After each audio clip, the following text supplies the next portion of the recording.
Olá, nesse vídeo eu vou falar um pouco sobre o histórico de ferramentas BPMS Open Source. O avô de todo esse cenário que eu vou contar aqui um pouco é a ferramenta chamada JBPM. O JBPM foi uma ferramenta para workflows criada pela empresa JBoss. Nas suas primeiras versões ela fazia modelagens num padrão chamado BPEL. Esse padrão foi evoluindo, a ferramenta também foi evoluindo, passou a também ter o suporte à metodologia BPMN. Esse produto da JBoss, chamado JBPM, tinha uma licença chamada Apache, uma licença bem permissiva, uma licença ao qual você pode fazer forks, você pode criar produtos sobre ele, você pode distribuir, fazendo novos produtos sobre ele sem grandes preocupações em relação a licenciamento. Porém, a JBoss foi adquirida pela Red Hat em torno mais ou menos de 2009 para 2010. Houve essa compra da JBoss, incorporação da JBoss dentro da Red Hat. E nessa reestruturação, as licenças ao qual a Red Hat tem como padrão na sua corporação são licenças um pouco mais restritivas ou um pouco mais controladas. Licenças também mais livres, que são a licença GPL. Mas, do ponto de vista do comercial, ela tem alguns impactos que devem ser considerados. E quando a Red Hat modificou esse licenciamento, isso encadeou um cenário de aquelas empresas que utilizavam dentro do seu core o JBPM, tiveram que tomar uma decisão. Porque você não pode empacotar um software GPL e distribuir ele por uma outra licença. É diferente da Apache, que permite você até fazer closed softwares ou softwares fechados sobre a plataforma das licenças Apache. Um exemplo bem clássico desse é o Activity. A Alfresco utilizava-se do JBPM no core do seu software chamado Alfresco, que é um software para gestão eletrônica de documentos, ou melhor dizendo, um ECM, o Enterprise Content Manager, para um gerenciador de conteúdos de documentos. Documentos e conteúdos, né? Não só documentos, é um pouco mais amplo do que isso. Mas, voltando aos BPMS, a Alfresco utilizava o JBoss dentro do seu produto. Quando a Red Hat modificou a licença do JBPM, o que isso encadeou? Ela não poderia empacotar esse produto dentro dela e vender uma licença chamada Enterprise Edition com código fechado. Ela vende um produto fechado, ela tem uma versão Enterprise, tem uma versão Community Edition.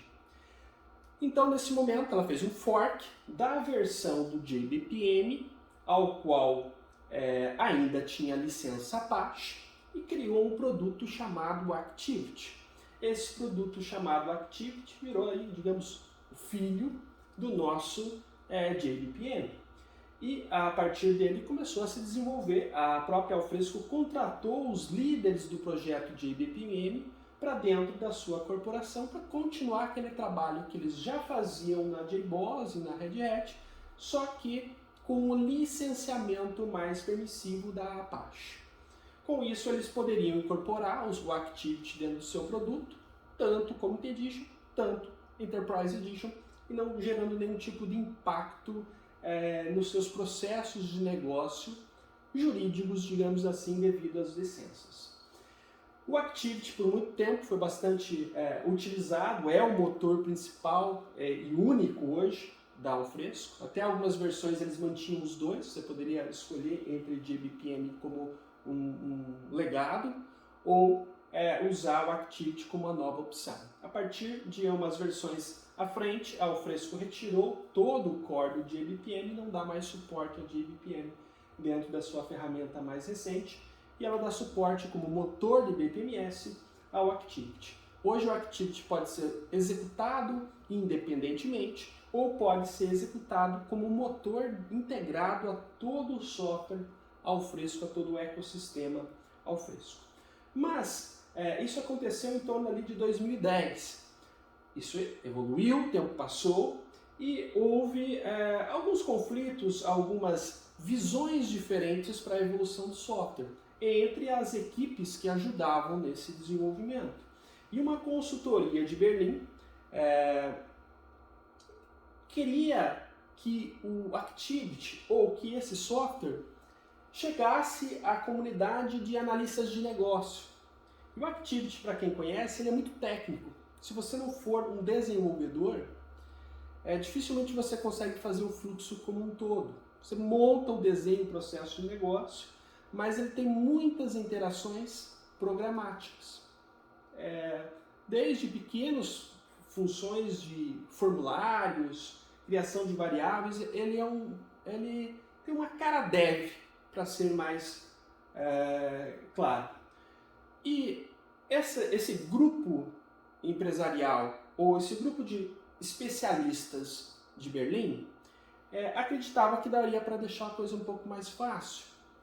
E o momento dos softwares de BPMS estava em total crescimento. Então também enxergaram uma oportunidade de negócio interessante e criaram uma empresa focada especificamente em software de BPMS. A Alfresco, o forte dela é a camada de gestão eletrônica de documento, a camada de gestão de conteúdos como um todo.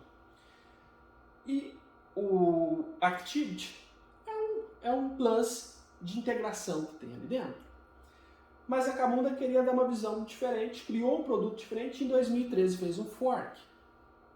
Isso é uma vantagem das licenças Apache. Qualquer um pode pegar e fazer um fork desse produto. Eu posso pegar o Camunda hoje, que tem licença Apache, fazer um fork do Camunda e criar uma outra ferramenta com uma outra nomenclatura.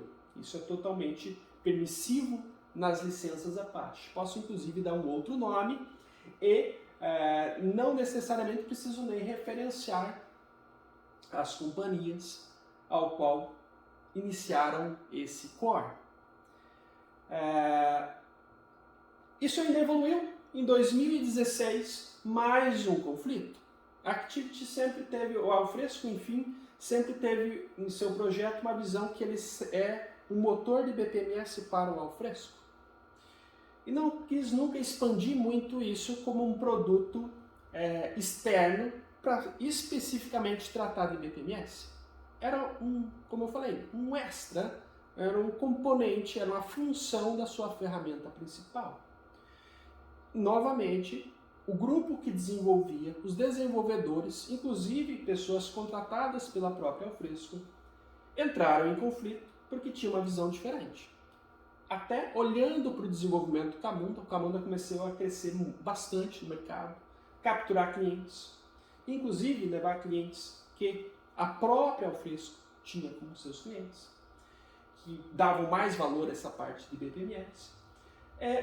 Uma outra equipe se desmembrou novamente da Alfresco e criou um projeto open source chamado Fluable.